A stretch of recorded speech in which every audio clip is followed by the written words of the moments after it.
Hey folks, and welcome to Drinking Alone with Friends, a podcast where three friends drink alone together. My name's Chris. What up, it's Tud. And I'm Obert. And we're all back. Yeah! Woo! It's been a long The time, triumphant except for return. last week. And guys, you know what this week is? Episode 52. What that means. Right. It's the number after 51. It's been a year. We've been doing this Oh, for a yeah, full I was going year. to say, if we gave every Set episode that one one up. card. And then, yeah. No. Yeah, it's been one whole year's worth of Drinking Alone with Friends, which is kind of crazy. Yeah. Should we go back in time and recreate episode 1? That's not a bad idea. Okay. Does anybody remember what they drank on episode 1? Hang on, should I cover my microphone and also So every once in a while we have to make a little bidding as I was drafting a fantasy football team. Right. Yep. A lot of football talk that episode. Let me see. I think I did a Southern Grist beer. I don't remember anything else. Oh, There was wait. Superman, Batman. Yeah. The Hypothetical Superman backstory question. thing. Yes. Yeah. Yeah. That's my memories of episode 1. Electric Boogaloo. Or Electric Bungalow. Electric Bungalow. There you go. Right. If you haven't listened to that one, go back. You got to listen to it. Yeah. So But I mean, so Ted, welcome back. How was it? How was your getting married? How was your honeymoon, etc.? I know. It was awesome. The wedding was great. Obviously you guys talked about it a little bit. Any comments on our half pour on your wedding? I feel like you should weigh in now that you have had a chance to listen, and you are also the one who's getting married. Yeah, fill that half pour up to the top now. Yeah, so I think it was, it was awesome. I mean, from my perspective, it was the fastest day of my life. I remember about a quarter of the entire ceremony and reception and all that, just because it was just such a whirlwind. And as I think back on it, there's so many things I wish I would have done that I just didn't have time to. I wish that the party was 12 hours instead of just 5. You wish you had one more of those wings at J. Timothy's. Yes. Yes. Those wings were fantastic. Couldn't have eaten any more wings by the time we left. No, but the wedding itself was great. I think people said it was hot. I didn't really notice. No, it definitely it was the hottest day in Connecticut since like 1992. I think is what we heard. So we always have that in the record books for us as well, that we got married outside on the hottest day ever. So that's fantastic. But overall, I think everybody had a blast. It seemed like everybody had a blast, even despite the weather. Everybody drank a lot of beer, but then also drank water. So everybody was, kind of well behaved, except for, a few certain individuals who remain nameless. And then the honeymoon was fantastic. Italy itself is a great country. The food is fantastic. Obviously, that's the entire reason we went there, was to drink all the food and drink all the food and eat all the wine. They do things backwards over there. Yeah, listen, it's a different country. They do what they want. That just sounds like a grape slushie to me. No, we went to Florence, to Rome, and then to Sicily. We went to 2 different towns, Palermo and Taormina. From those cities, we took tours to other cities. So we saw Pisa and Siena, and drawing a blank on the towns in Sicily that we went to. I mean, nothing big. Taormina and Palermo were probably the only 2 towns that people actually know exist in Sicily anyways. But overall, it was very interesting to see just the different dynamics and cultures across the country, because mainland is very different from Sicily. Sicily actually has a whole bunch of stickers that say Sicily is not Italy, just because they have a lot of pride from being from that island. Okay. It was cool. I actually learned a lot that what we would consider Italian-American culture is more Sicilian culture than it is Italian culture. So, weird. Like, what's an example of that? So when we were on the mainland in Florence and Rome, when you ordered a pasta dish and say you ordered a bolognese sauce, it would come out with the pasta and the meat, but the sauce was very light, so it was almost like pinkish, because it was just a little bit of sauce to mix together with the pasta to kind of give it the dish. It wasn't until you get to Sicily where you notice like the Italian style or the American Italian style food, where it's the pasta with the massive amount of tomato sauce on top.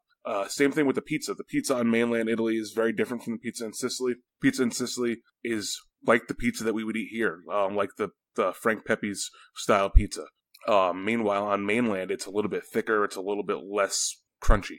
Sicilian style pizza, what we would call Sicilian style pizza here in America, is really some other word in Sicily, which is really just like stuffed bread. So it's very interesting. And then on Sicily, they have this thing called granata or granati, which is basically Italian ice. Think about like when you go to the store and get the little cup and you have to scrape it with a spoon. Yeah, this is basically like a snow cone meets Italian ice, where it's softer, but it's all made out of fresh fruit and ice. It's fantastic. But that's a Sicilian thing. It's not an Italian thing. So it's just very, very interesting. And then being there, looking like I do, people tend to have thought that I was Italian. So I'd walk into any place and they'd instantly just start talking Italian to me, and I had to sit there and go English, or they would see Caitlin and they'd be like, oh. And then they'd have to start talking English to me. You. That's cool. That's funny. But so this is a drinking podcast. What? Tell us about the wine. The wine was fantastic. Important question. Did you get any back home? We did. We went to a winery and bought some wine, and they shipped it back for us. And then I also threw a bottle or two in my suitcase on the way back as well. That made it. So are you gonna feature it on the podcast at some point? Maybe. Again, this is a drinking podcast. I feel like this podcast may careen off a cliff if I had to drink an entire bottle of wine. You can share it with Caitlin. That is true. Yeah, she would enjoy that. Yeah, she can be a guest on the pod. But the wine is fantastic over there. Averaging like somewhere between $6 to $15 a bottle, and it's better than anything you can get in the United States. And obviously, when you go to a restaurant in the U.S., you can't get a bottle of wine that cheap. Yeah, it's pretty cheap. You said 6 to 15? Yes. Damn. The most expensive bottle. Dana the other day was like, "Can you buy this $22 bottle of wine?" I was like, "No, I'm going to buy this $15 beer though." The most expensive bottle of wine we bought at a restaurant was, I think, $22. Wow. Hey. We saved all the corks. You don't want to see how many corks we have because it's disgusting. So it sounds like you had a lot of fun, put it that way. Yes. A lot of fun. Was very dehydrated throughout the entire trip. It was great. You just rehydrated with your Italian ice. Your right. What did you call it again? Granati. That was that did help. The gelato did not. Yeah. I don't know what that country over there. I don't know how all the people in that country are not 500 pounds and have to be rolled everywhere. They're all in shape and they're all skinny. Is it because they don't drive anywhere? They walk everywhere? Is that why? Oh no, they drive, and they drive like crazy people. Do they have like stoplights, or do they just go for it? They have stoplights, but the scooters, the Vespas, don't seem to follow the rules of the road, and they just kind of like weave in and out of traffic whenever the hell they feel like it. We didn't see one accident the entire time we were there, but I'm surprised that there's not 10,000 scooter deaths every day. Did you rent a car, or did you have other people drive the whole time? We had thoughts of renting a car until we saw them drive, and then we were like, nah, we're good. Yeah, that sounds smart. You stuck with the Vespas, right? I got it. At one point on the highway between towns, we were doing 180 kilometers, which is 115, I think, 110, something like that, That's in miles fast. per hour. So these That's guys just fly. Sounds like it, yeah. I know, that's crazy. But I mean, we can talk more about on the other side, but I think we're all getting thirsty. It's been a while since you've done this, Tud, so we got to make sure that you quite remember how this podcast works. Oh, okay. So can you teach me? You want me to teach you? Sure. All right, fine. I'll teach you. Teach me. See, what we do is that we take local drinks and we drink them, and it's very good for everybody. Okay. Well, I mean, and it's the 52nd episode, so we really should reset like what we do and right. This is so we're rebranding. No longer drinking alone with friends. We are something not drinking alone with together. With honeymoon stories with Tud. Yeah, on this edition of Honeymoon Stories with Tud. Whoa! This beer is not the way I expected it to look. Well, what does that mean? It's so pretty. Does it not look like a beer? It's one of the prettiest beers I've ever seen, I think. I don't know if you can see this. Well, it doesn't look... Our audience can't, so... Why don't you tell us about it? It looks brown. Yeah, I realize that's because I'm sitting in the cave. So this is Blackberry Bake Shop which is a Berliner Weiss with blackberry, vanilla, and cinnamon. It is from Heist Brewery in Charlotte, North Carolina. So it's a local boy for me. And I mean, it doesn't come across very clear on the screen, but it's like a nice like it almost looks as though there's like crushed blueberries in it. So like a nice pinkish, purplish kind of beer. Look at the Instagram. It looks very hazy. Yeah, I was going to say, if you take a picture of it and throw it up on the Instagram, people will be able to see it. Oh, yeah. Going to do that for sure. But yeah, very hazy. Can't see through it. Very thick, kind of thick looking. No head. The head kind of went away right away. So, but I'm pretty excited. So let's go ahead and let's give this thing a try. So since coming back from Italy, I have to admit, I've been struggling on this beer drinking adventure. Like I drank so much wine that I don't taste. I'm struggling getting like the taste for beer again. I guess is more the comment. Interesting. It is interesting. I'm sure it'll come back. But it'll come back around. Just the next 52 episodes, Tud drinks only wine. Only wine. this wine this week. Yeah. Yeah. Hey, I live right down the road from Total Wine. We've been there a lot since we've gotten back, and they have some like bottles for like $2.99. So there may be a segment coming. Where's the decimal in that price? $2.99. Okay. Because they also have wines that are $2.99. Oh, they probably have them for $299 as well. Yeah. But there may be a future segment coming up that's like Tud drinks cheap wine live for the pod. We're workshopping the title. Yeah. Face your beers. TM. Face your beers. Total Wine Edition or cheap wine. Tud's weekly wine. There you go. Yeah. You can have that one for free. So this beer is not what I expected, especially from the look of it. I do get some blueberry in it, but the vanilla and cinnamon really come through pretty strong.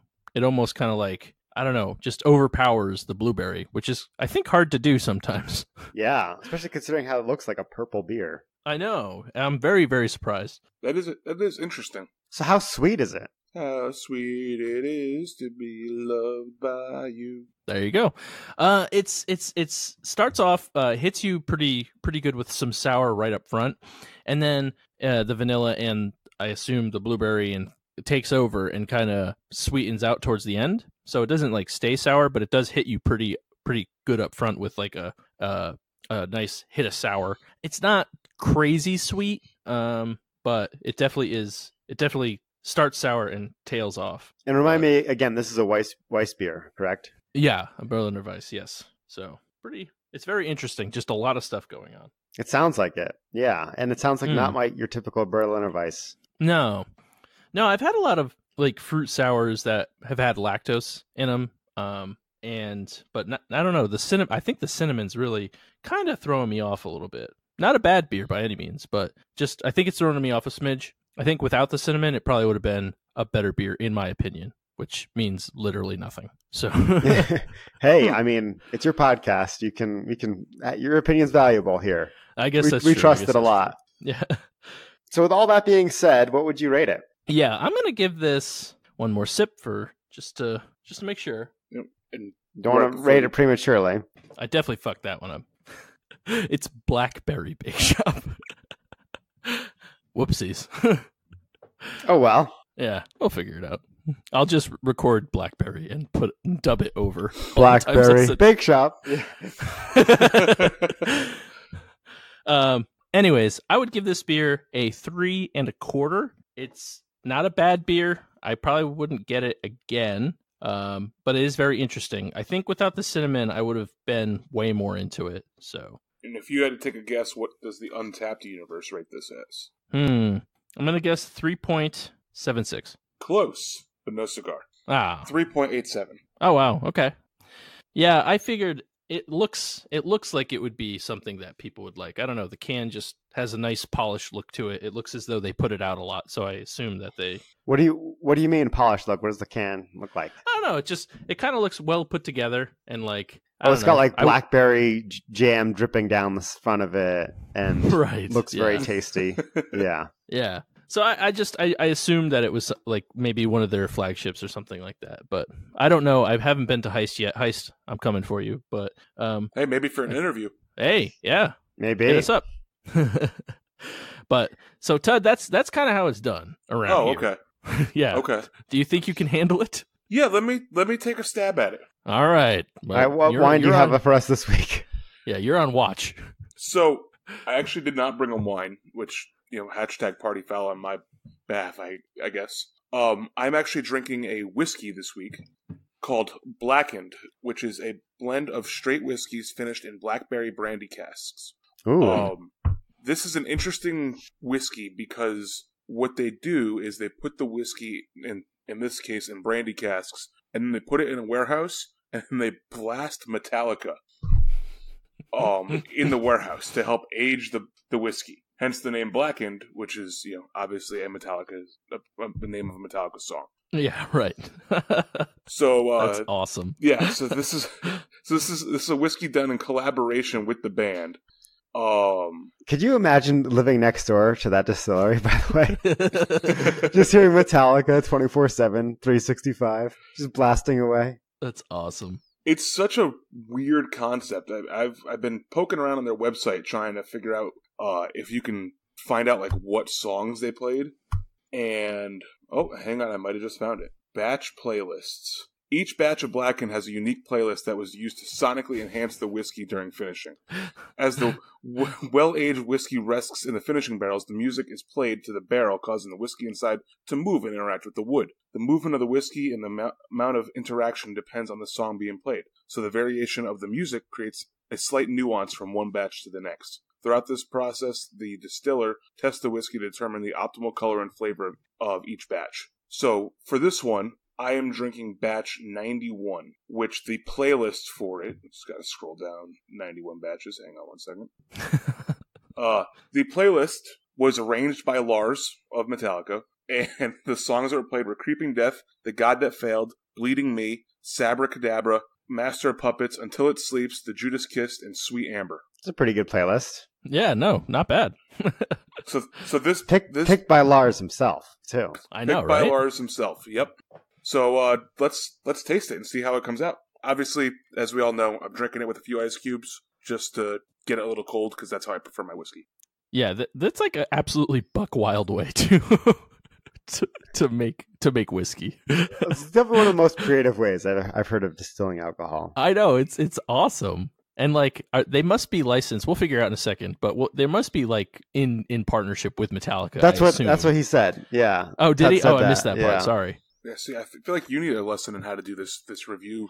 Oh, whoa, got me. No, this is how good. Is it? This it's very sweet. For a whiskey, like I wouldn't say like sweet like Chris's beer, but it is on the sweeter side of the whiskey spectrum. Well, you said it's in a brandy bottle, right? What is it about? A brandy cask. Brandy cask. Mm. Yeah. Blackberry brandy? Is that what you said? This one. I'm getting confused because Tud's was black, or Chris's was blackberry. This right. is also Yours... this is black brandy. Black brandy. Okay. Yes. Yeah, we're just throwing all different types of words around. Yeah. So I can see how it would be a little Polish. sweeter than a typical whiskey. Yeah. Yeah. It's really good. I mean, you definitely get the sweetness. I can definitely taste the creeping death in it and the Master of Puppets.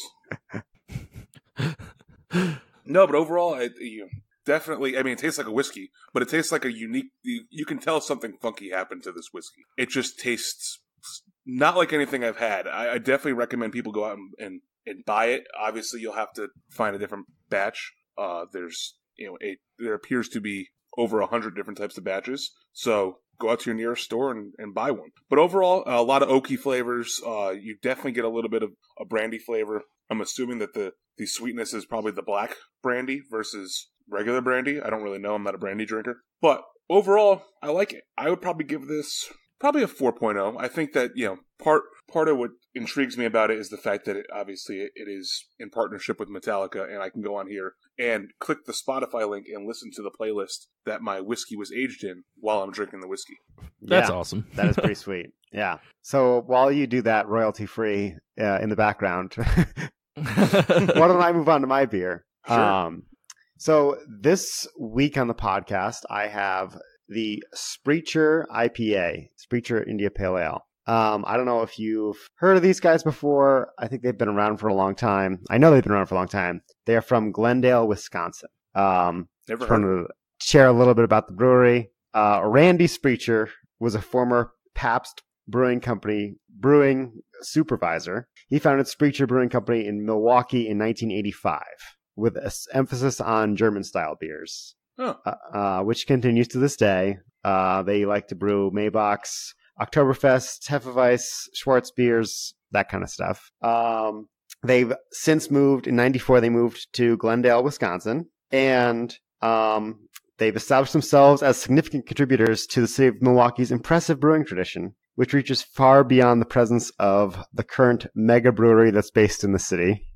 I didn't know this. I thought this was interesting.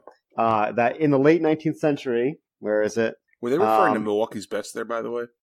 But I didn't know this, that before Prohibition, there were 80 breweries in Milwaukee. That's probably why they have the Brewers, right? That's Milwaukee. Yep.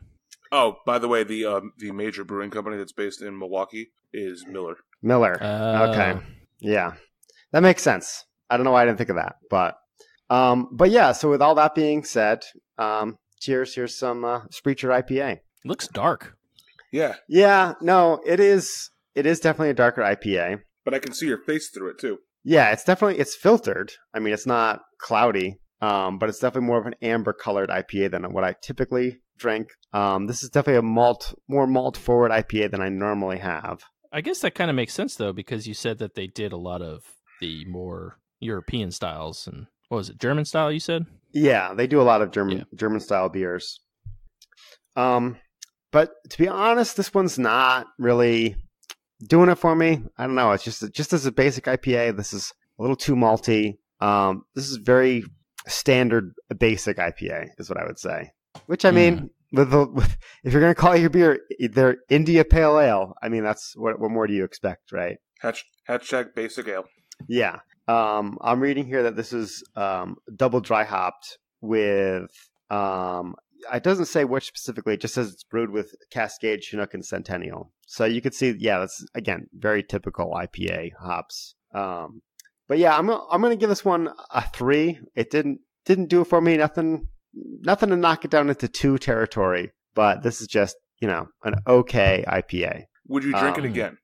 Well, I still have 3 more in my fridge. So yes, I will drink it 3 more times, and then probably never again. But I wouldn't go out of my way if I saw it on a tap list or anything like that. You wouldn't turn around and run in the opposite direction? No. If I was at a party and someone was like, "Hey, you gotta try this beer," and handed me a Spreacher IPA, I'd be like, "Thanks, man," and then just quietly drink it until they asked, "What do you think?" And then I'd say, "It's okay," just like that. That's what I would give it a 3 out of 5. Yeah. So, what do you think the Untapped universe rated this? I want to say they gave it a 3.5. They close, just like Chris, but not really. 3.39. Okay, so I was closer. I think to it's the Untapped universe is closer to my thoughts on it than I gave them credit for. Yes. But it's a good podcasting beer. I'll say that it's a good beer to just sit back, relax, and talk with some friends who are drinking alone with me. Ah, there you go. Yeah. Who's that? So when I was in Italy, I know a couple months ago we brought up the name of a brewery that I can't remember the news article about them, but I know it was some bad press. But I happened to stop in their brewery because when in Rome, as they say. I get it. So we went to Brewdog in Florence. So Brewdog is a brewery based out of the UK. They got in trouble a couple months ago for I remember what this story was. Their owner was hiring marketing people or bringing marketing people in and asking them to do a presentation for a job and then just stealing their ideas and not hiring the people. And he just kept on doing that and getting in trouble. So I went to the brewery though, and the brewery was pretty cool. Had obviously because you're in Europe, you have beers from around Europe. So we had a few unique beers there. One that was written in Russian, which was probably one of the better beers I had in all of Europe, or all of Italy, I guess, because I didn't really go anywhere else besides that. And then Brewdog's beers overall, I gotta tell you, but it was the tap list outside of their beers that was really interesting. I had a beer from Dublin. That wasn't Guinness. I had a beer from Russia, a beer from Spain, and a beer from Albania. I think it was Albania. That's cool. So did you check all these beers in? I did. So I did. So what was that Russian beer you said that was really good? What was it? It was an IPA. Let me pull it up here. It was called Kveik. Kveik. Cool. And that was the name of the beer or the brewery? The beer. And the brewery was Ale Farm, I think is what it was called. Nice. I mean, I don't see too many imports around here, but next time I go into a import bottle shop, I'll definitely look in the Russian section, see if I can find it. Yeah, definitely from Ale Farm Brewery in Russia. But we'll throw up a picture on the Instagram. The can is all in Russian. It's actually really cool. That was the best beer I had in Italy. Other beers that I had were like the Green Path IPA from Dublin. Another one called La Balla Lovor from Florence. Just it was interesting to see that the beer culture is obviously alive and well in Europe. And, unknowingly to me, Italy has a pretty thriving beer scene as well. A lot of their beers, obviously, they're more Belgian style, but they're kind of catching on to the U.S.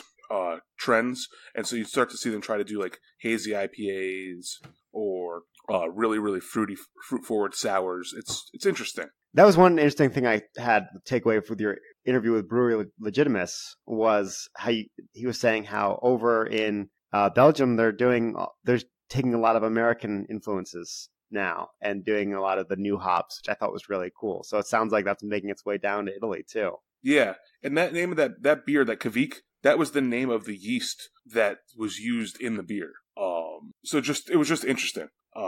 It's cool to see them blend together. A lot of their beers, like the Belgian style beers that they're adding, the new hops to in the U.S. style of brewing.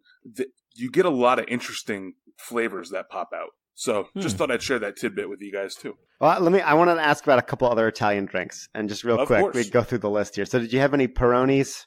I did have 2 or 3 Peronis of different styles. So like the normal Peroni, then they had like a Peroni Gold, and that's like the Budweiser of Italy. Oh, it's like the. So surprisingly, the beer that we saw the most of was Birra Murray. I think that was the one that was pretty much everywhere, or Birra Mikkeler. I thought it was going to be Peroni, but it wasn't. Oh, interesting. That's surprising to me. Yeah, it was pretty much everywhere that they had one certain beer. It's called Birra Moretti. Huh. What'd you think of it? It honestly tasted just like any other lager. Boring lager. Yeah, I mean, I actually do prefer Peroni better, but this was the one that everywhere you went, this was the beer that they had. Every little convenience store you stopped into, that was the beer they were selling. If you saw beer bottles on the side of the road, that was the beer bottle. So it was just interesting to see that it wasn't, we think of it in the United States as, Italian beer is Peroni, but it really is this one. Birra Moretti. Well, let me continue my rapid fire questions here. So do you have any limoncello? Sure. I did. Of course, I brought some bottles back. Very nice. How about any Aperol spritzes? Any of those? Did those? Those are very good. Yeah, you're a fan? Will you make those at home? I could make them. I mean, it's relatively easy, but yeah, I would definitely make them at home. I thought they were pretty good. Yeah. Any other aperitif type stuff? I had a Hugo. I'd never heard of that before. Yeah. What's that? That is, it's made with Aperol as well, but it's with, I think it's like lemon beer or like lemon soda. It was interesting. Lemon soda and like mint. It was really good. I drank those. Good. I drank a lot of those. Nice.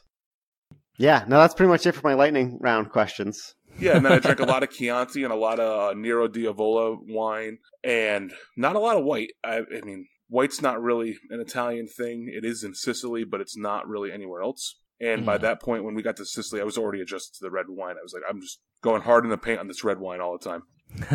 The cool thing about their wine is their wines don't really have sulfates in them, so hangovers are not really a thing. Nice. Interesting. Yeah, it's interesting to drink 3 or 4 bottles of wine and then wake up the next morning feeling like you weren't smacked by a semi-truck. 3 or 4 bottles, that's a light day. Well, you space them out. I mean, yeah. Right. You drink one for breakfast, you drink one for lunch, you drink one for dinner, you drink one for after dinner. 4 bottles. Midnight snack. Yeah. It's easy. That's cool. So one more question. So you went for like what it seemed like a million years. But 2 weeks. You went to 2 weeks, 2 whole weeks in Italy. Correct. What was like, if there was one thing that you would recommend everybody do, what is it? Go to Italy. Okay. Wow. I guess that's fair. You heard it here, folks. No, I mean, the coolest... I mean, obviously, I was super pumped for the Coliseum, so that did not disappoint by seeing that live and in person. That's awesome. Did you watch like any gladiator matches or no? You know, I tried to challenge somebody, and, you know, they promptly ran away, screaming in terror. Yeah. So that was really cool to see that in person. We didn't plan on going to the Vatican, but once we were there, we kind of were like, well, we have to go to the Vatican. I mean, you know, like I said before, when in Rome, you have to go to the Vatican. So we did that. We climbed St. Peter's Basilica all the way to the top, up the Duomo. So we were outside.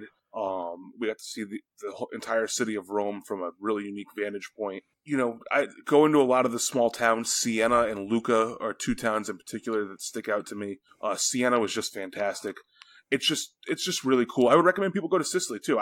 From a lot of people I talked to who have been to Italy, not a lot of them have gone to Sicily. So, did you see less tourists there than you did at other Italian cities? Yes, we saw a lot of Italian tourists because they go to Sicily. It's like their vacation spot. Right. It's their Orlando. Oh. Yes, it's their Orlando. Taormina is in the shadow of Mount Etna, so you can see Mount Etna is the second most active volcano in the world behind the volcano on the Big Island of Hawaii. And so it constantly smokes and is constantly having lava runs, but it doesn't ever like explode like what you would think of a volcano. It just kind of... It's more of a drizzle than a big burst. Correct.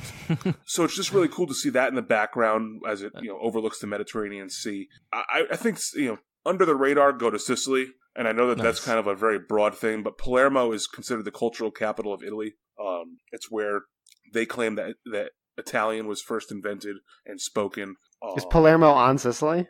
Yeah. Okay. Yeah. That's where La Mafia is from. So it's a very weird city because it's safe. It's extremely safe, but you could tell that it's safe because something ain't quite right with the city. Yeah. Well, so final question for you is: how do you say "Can I see your drink list" in Italian? I just said, I would just order, house red wine, please. So how do you in English? No, Vino Rosa della Casa. There we go. That's what I was looking for. Yeah, that is that's red. That's house red wine, please. There you go. Awesome. Yeah. I mean, cool. I got by the end of the trip, I was able to get by small conversations in Italian. Partly because everybody talked Italian to me, so I was finally like, screw it, I'm going to play with Google Translate for a little bit and figure out how to say some stuff. Yeah. Yeah, you got to embrace the culture. Yeah. I learned how to order like a bottle of water with or without gas, which is seltzer water or sparkling water or not. Wow. They always want to know. Yeah. Yep, it's their biggest question. Sin gas, con gas. That's what it is in Peru. It's frizzanti in Italian. Frizzanti. Or no frizzanti. Yeah. That's cool. Did you learn how to ask to go to the bathroom? Because that's the one thing I'll never forget about Spanish. It's the same word. It's baño. Oh. It's just spelt different. It's BAGNO. And all of their bathrooms are labeled as toilets. So it's really easy to pick them out because it's the same word. So you just kind of sit there and go toilet, and they just kind of point at you. You go in there. Toilet, they point at you. Yeah. You're the toilet. Yeah. Toilet? Yeah, I am. Okay. Just making sure. Well, we're glad you're back. I'm sure you're not, but... Yeah, it's the biggest slap in the face was we went to the mall, the Buckland Hills Mall, for anybody in Connecticut, on Monday, and we were walking back to the car, and it's kind of elevated, so you can see Manchester and South Windsor, and I just had the overwhelming realization as I was walking back out to the car of, 2 days ago, I was overlooking, like, the Mediterranean Sea and Mount Etna, and now I'm overlooking Manchester, Connecticut, and that was just, like, the biggest, like, wake-up call, like, oh, hey. I'm home. Yep. Oh, yeah, but the Snapchats and all that stuff and the texts were awesome, so I'm glad you guys had a ball. Yes. And, but we are glad to have you back, so. Yeah, I mean, I guess I'm happy to be back with you guys, but, like, I'd rather just be there. Yeah. I mean, I guess you could still do this podcast from Italy, right? They have internet, right? Yeah, it's just a 6-hour time difference. I mean, we'd figure it out. We'd make it work. Yeah, we figure it out. You know, the funny thing was, like, you guys would be, like, texting each other because it was, like, 4 o'clock for Obert and, 6 o'clock for you, Chris, and it was, like, I'm, like, going to bed. It's, like, midnight. I know. It was really weird. Like, you were texting, you would, like, text or send a Snapchat, and it's, like, I don't know, 2 a.m. And because I'm at work, and I get Snapchats, like, ready for the day or something like that, and I'm like, oh, okay. Yeah, we wake up at like 7 or 8 a.m. And, and it'd be like 3 or 4 a.m. for you guys. Yeah, it was pretty funny. The first couple of times I was like, damn, they're up early. But that's because I'm stupid, so. I will recommend never doing... Italians, man, they sure get up early over there. They get up at like 2 a.m. It's crazy. Oh, man. I would recommend never doing a red-eye flight. I hated that. That first Saturday we were there, I was miserable. And I don't think I ever caught up on sleep. I took a red-eye when I was coming home for your wedding, and it just sucked. I don't like that. It sucks. It's not bad. I think it wouldn't be bad to end the trip if you're flying east on a red-eye to like come back home. Okay. And you had like a day to recover. But I think... Because then you have like your full last day of vacation, and then at the end of your day of vacation, you're like, okay, now I have to catch a flight. True. Right. But I think to start a trip, it's a bad idea. Yeah. Yeah, it was. We never fully adjusted to the time change, which was interesting. We never got over the jet lag. It might have been those 4 bottles of wine a day. I don't know. Yeah, we weren't hungover, but we were just tired. We were just so jet lagged. By the time we got jet lag, another bottle of wine. When we landed back in New York. JFK, we were like right back on like Eastern Standard Time again. There was like no adjustment fast coming home. Yeah. I also don't recommend sitting on a plane for 8.5 hours. Yeah, that seems like that sucks. At least you get a free meal. You do get a free meal. Then their food's not too bad on Alitalia. Oh, every comedian I've ever seen in my life is like airplane food. What's with this stuff? So maybe they mean it's really good. It's okay. I mean, it's not the worst thing I've eaten, but it's good. It's not as bad as everybody makes it out to be, and you get free wine. Oh, okay, that's the real tip there. Yeah, there you go. Fly to Italy, get free wine. So shifting gears back to America time, America stuff. Boo, America sucks. Whoa! We love the troops here. Hey, I didn't say anything about the troops. That's true. You didn't. That was a bold leap. All of America sucks except for the troops. Tud's claim. But there was a fun article that Dana sent me, and I figure we could do this over a couple episodes. But it is the definitive craft beer urban dictionary. So I want to go through a few, see if you guys know these, and if not, maybe we can enlighten the listeners to some of these slang terms that you see on the internet, the interwebs, as we like to call them. Damn kids. Okay. They damn slang. Get off my So lawn. we're going to start it off. The first one is beer wall, also known as a beer tower. Is this just when you stack up all your beer that you bought from your trip to Connecticut? Hey, there it is. Obert knows this one. Yeah. It's a bizarre thing New England IPA lovers do. After procuring their full allotments of a rare release, they head back to their apartments, neatly stack their cans into a wall of beer, and then photograph it for the express purpose of bragging on Instagram. Sounds familiar. Yeah, I wonder who's done that before. Yeah, for sure. Check out Instagram. See all the stuff I bought. What about BIN or bin? This is an online term. I don't know that one. Wait, isn't it just like a recycling bin? No. It stands for buy it now. So apparently online folks will like offer a rare beer for sale, and the first person to respond BIN is the one who gets dibs on it. Kind of silly. Yeah, that is. I mean, everybody needs a thing. And that's our thing. The next few are a little easier. We've talked about them. For example, cellar. So. Oh, where you save the beer, age it. Yep. Now, Tud, you're still finishing your cellar out in your garage, correct? Is that? Yeah, I'm going to move it into. I have thought about this. I am going to relocate some of my beer into the basement once I discover how to get rid of the mice that I'm sure live down there. I recommend traps. Or a cat. Yeah. Caitlin can't have cats. Never No, mind. we actually talked about getting a cat today. So There you go. so there might be a kid. Oh, man. That would be awesome. Caitlin wants to name it Fred, and if it's a girl, Frederica. It's not a great cat name, but it's funny. Hey, don't diss Fred or Frederica. Cats are Frederica. Don't diss my imaginary cat. It's gonna be so mad someday. That's my cat baby. Okay, next one is collabs. We've talked about those. Yeah, collaborations. Yeah, between two breweries. Yeah. It's when like two breweries come together to make a beer in one or the other's facility. Is that normally how it works? Yeah. Yeah. When two breweries love each other very much. Yeah. Sign a contract and brew a collab. So here's one that I hadn't heard of before. Glass Whale? You guys heard of that one? Is that like a rare like glass release? That's what I would imagine. Like it's like a hard beer to find in a glass. No, I'm talking like glassware. Like your cup, like Chris's cup is really hard to find. So yeah, yep. Tud's on the right track. I thought I was on Obert's side when we were going through this list originally. I thought it was like a bomber or something. That's something. I've been a part of enough treehouse groups where people are like, "Oh, there's a blue Teku glass out today," and I'm like, "Who cares? It's glass." Yep. Also, it's many enthusiasts have moved on to collecting rare glassware. These are usually released in concert with juice releases and are often Tekus. So there you go.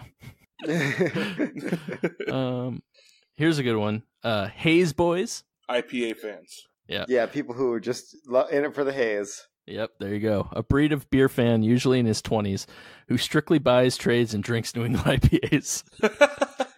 It's funny because, so from what I can tell online, like brewers are just, a lot of brewers are like over the whole hazy IPA thing. Right. And they just want to brew like, I don't know, more traditional styles or like, oh, look, try my tasty lager. And all of their fans are like, more hazy IPAs now. I don't want your stupid Schwartz beer.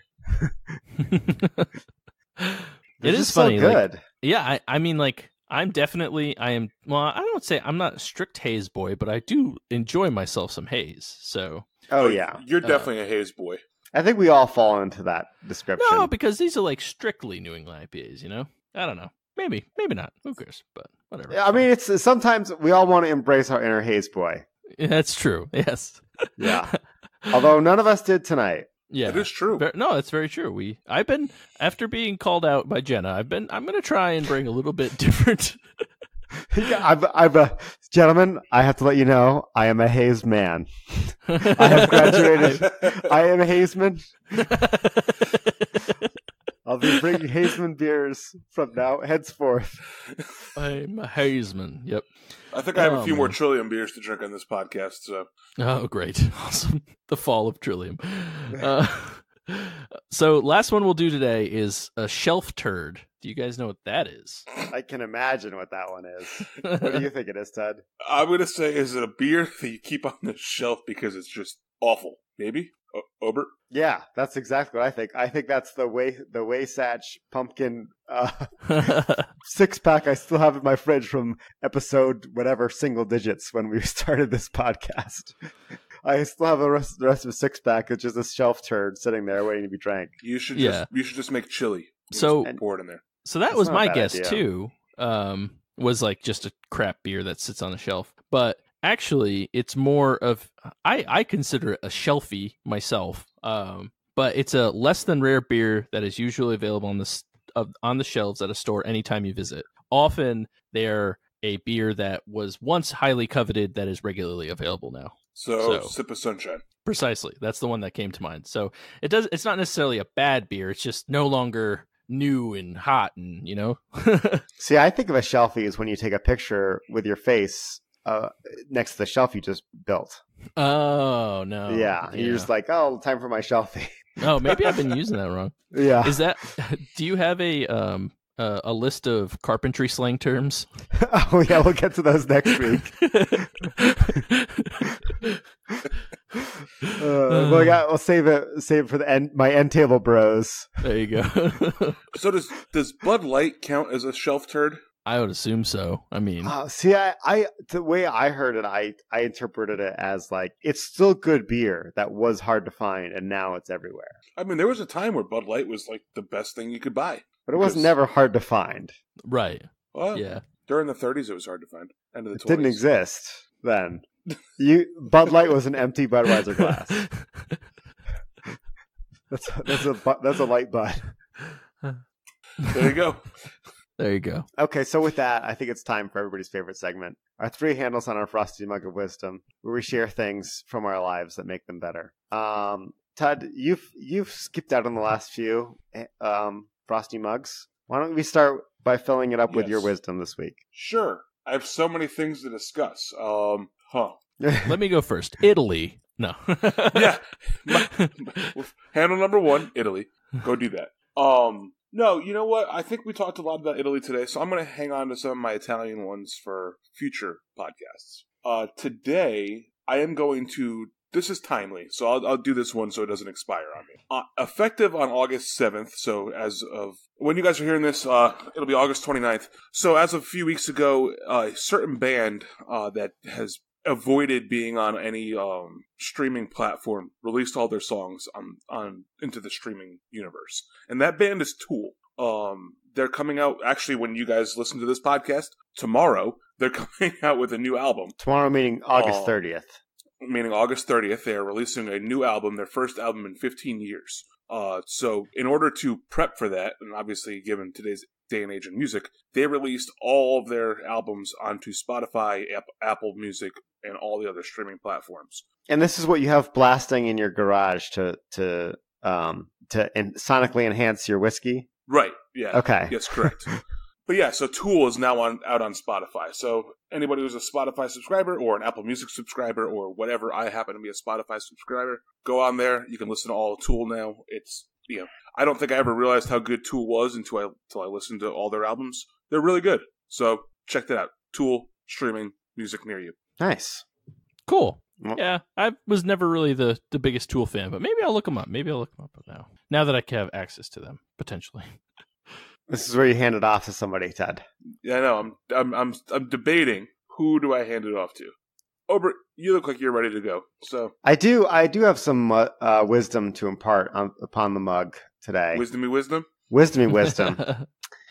Yeah, friends of the show, Jason and Aaron, were here last weekend in Montana, and we went huckleberry picking. And what do you do with huckleberries? You do many things, including huckleberry pancakes. Yeah, you can also pick a fence with the huckleberry. But what I chose to do was infuse them with some tequila, which so I'm going to get some Blanco tequila.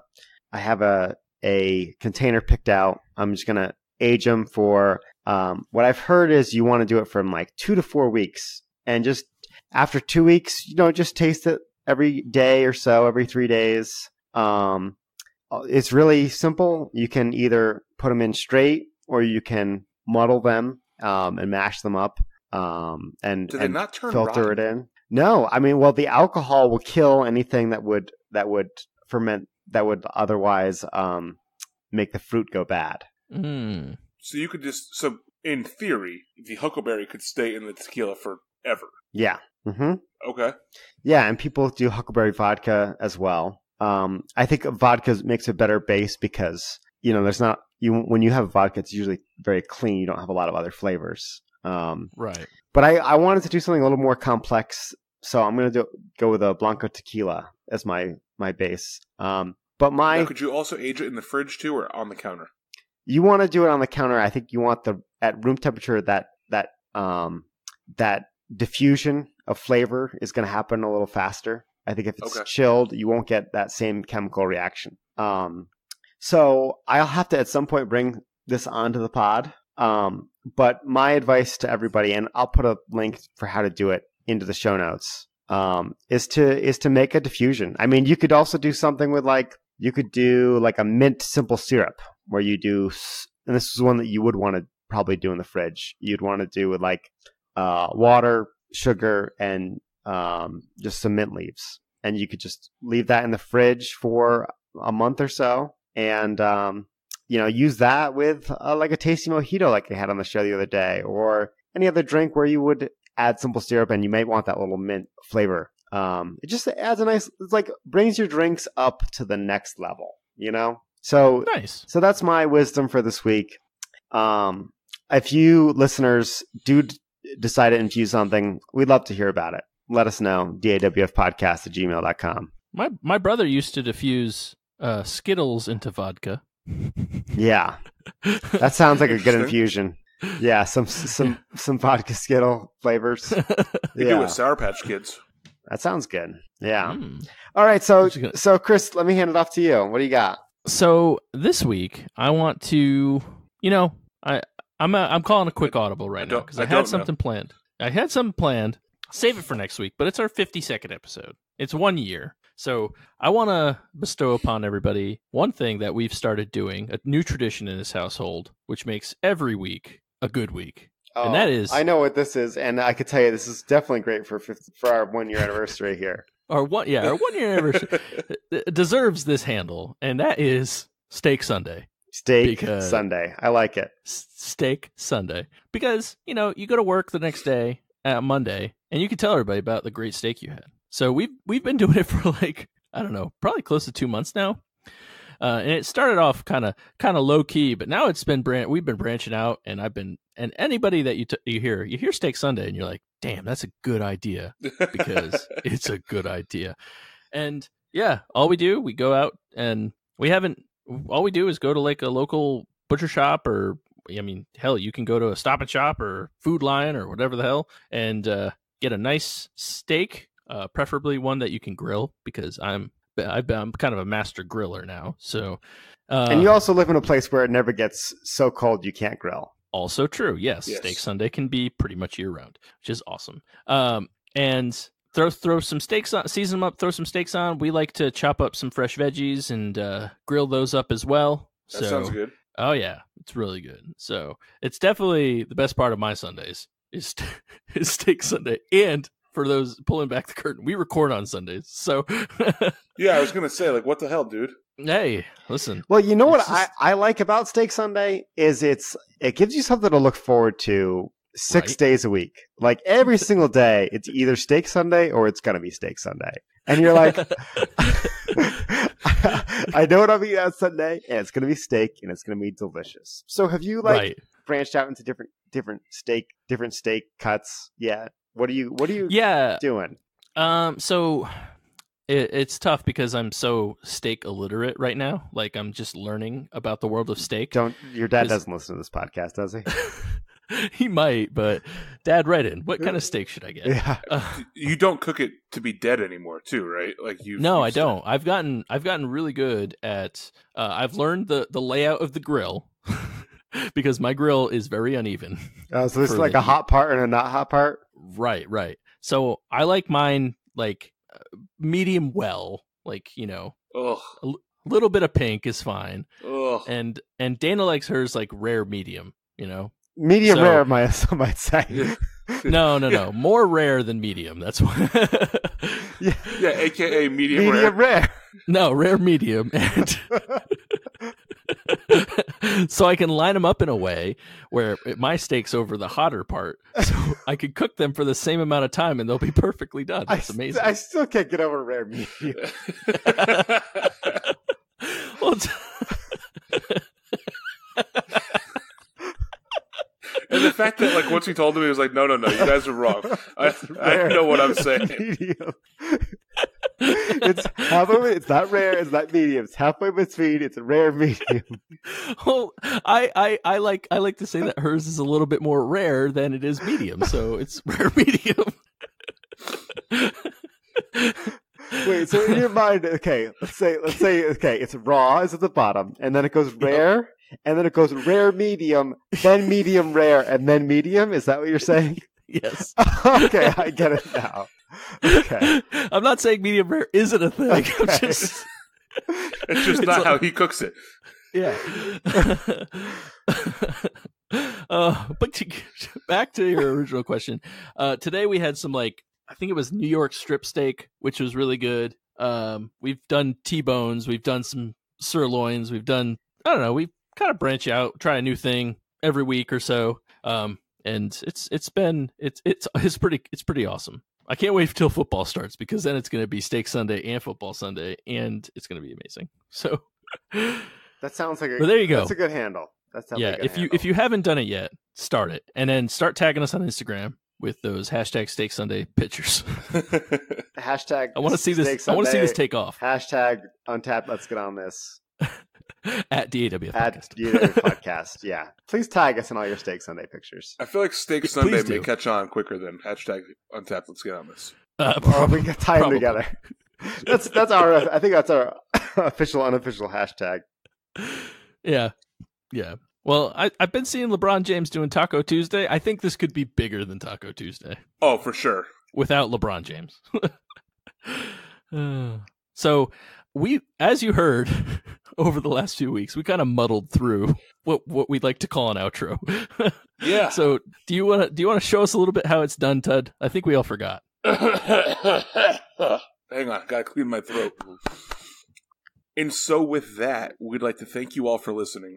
We're going to give a quick shout out to the breweries and or the distilleries who provided today's alcohol. I'm going to give a shout out to the Remaster Dave Pictorial Blackened Blackened Whiskey. I'd like to thank Heist Brewery for their Blackberry Bake Shop Berliner Weiss. And I want to thank the Spreacher Brewing Company's IPA. It's delicious. Please make sure that you guys are going on all social media. That's Instagram, Facebook, Twitter, Untapped, and follow us at DAWF Podcast. Make sure you hashtag follow the email at dawfpodcast@gmail.com. Make sure you're sending all your comments, your questions, general thoughts right there. Obert's still looking forward to all the general thoughts. We're waiting for him. He looks forward in bated breath. Please go on to iTunes and give us a 5-star rating. That really helps people find us. Also, make sure that you're just trying to just screw me up. Make sure that you go onto Patreon and subscribe. Even $1 a month, you can get all access to our exclusive content. Also, make sure you're going on there and somebody sign up for the $25 item. So Chris has to drink a Bud Light and Clamato live for you on the internet. Tud, you know what we missed while you were gone? We haven't been hearing the expensive things you can buy on Amazon. Oh, that was coming up, man. I was going to say, please use our Amazon affiliate link. And to celebrate me being back, what do you guys want to... Maybe that was my segue into that. I don't know. Don't segue me in the middle of my outro. Okay. So today's most expensive thing you can buy on Amazon is a Versace men's dinner jacket. So this is on Amazon, and you can buy this for $2,775. Obviously, basically giving it away. Right. I mean, it's free. I mean, it's Versace. How can you go wrong? I mean, if you're eating dinner, how are you not wearing this jacket during Steak Sunday? Correct. Right. Yeah. Make sure that you click that link in our comment section and go buy that jacket. Tune in next week, and we will tell you another really expensive item to help us make some money. I'd like to give a special shout-out to the 2 people who filled in for me while I was gone. So special shout-out to Jenna and special shout-out to Jordan. Thank you guys for filling in. Also, obviously, after last week, and again, another special shout-out to Adam DeLaura from Labyrinth Brewing Company for providing us that interview. And also a quick shout-out to Chris from Brewery Legitimus for doing that interview as well. I thought you were talking about me. Yeah, no. I mean, we'll take shout-outs, too, for holding down the fort while you weren't here. Yeah, I mean, I was going to give you guys shout-outs, but then we heard the outros, and... I don't know. Some people like the outros. I'm not gonna lie. From what I've seen in our mailbag, is we got overwhelming support for our outros. Right. Oh, okay. Yeah. I guess. Just for the letters that Chris holds up to the webcam from our very real and literal mailbag. I was going to say, you guys must have read them. Look how many there are. Oh, yeah. So many. Do you guys have anything else to add before we fade off into oblivion? I was just going to say, it's been a year of this, which is crazy. And I don't know, when you start a podcast and you don't think that people listen. You think it's just us 3, but then you see people send in mail and people liking us on Instagram and sending us messages and sending us beer in some cases, and it's really awesome. Running into people at breweries who are like, "Hey, I listened to that podcast." Right? Yeah, and it's crazy. So we appreciate everybody that listens, and you should spread the word because it's a lot of fun. 1 year down, Many years to go, hopefully. Yeah, the community support has really been incredible. Unbelievable, honestly. And it's really motivation to keep on doing this for you guys, and we love doing it. So thanks again for listening to first year. Can't wait until year 2. Right. And so for the 52nd time, my name's Tud. My name's Chris. And I'm Obert. And remember, if you're drinking alone, do it with friends. A whole year. Should we get a new theme song for year 2? We might have to. Oh man. For episode 53, we have to sound like an entirely different podcast. We'll do classical music. How does that sound?